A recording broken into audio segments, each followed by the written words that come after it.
ধৈর্যের বৃক্ষ ফল দিয়েছে, এক প্রেমের গল্প, বন্দিদশা থেকে বিয়ের মঞ্চ।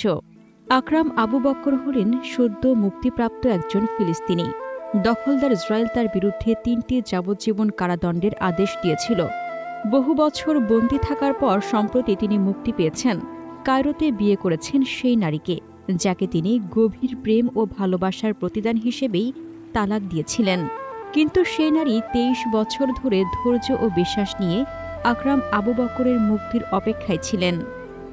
সম্প্রতি বন্দি বিনিময় চুক্তির আওতায় মুক্তি পাওয়ার পর আকরাম আবু বক্কর কায়রোতে ছোট্ট অনুষ্ঠানের মাধ্যমে তার সাবেক স্ত্রীকে পুনরায় বিয়ে করেছেন। 23 বছর আগে তিনি নিজের স্ত্রীকে তালাক দিয়েছিলেন, যাতে স্ত্রীকে আজীবন একজন বন্দির সহধর্মিণী হিসেবে কষ্টে কাটাতে না হয়। কিন্তু সেই নারী তার স্বামীকে ভুলে যাননি। অবিচল ভালোবাসা নিয়ে জীবনের 23 বছর কাটিয়েছেন তার প্রত্যাবর্তনের আশায়।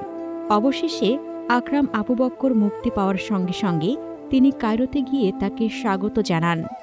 ফিলিস্তিনের তুলকারামের বাসিন্দা আকরাম আবু বক্কর মুক্তি পাওয়ার পর দখলদার ইসরায়েলি কারাগার থেকে মিশরে নির্বাসিত হন। 50 বছর বয়সে কায়রোতে তার বিশ্বস্ত স্ত্রীকে দেখে তিনি সঙ্গে সঙ্গে সিদ্ধান্ত নেন আবারও তাকে বিয়ে করবেন।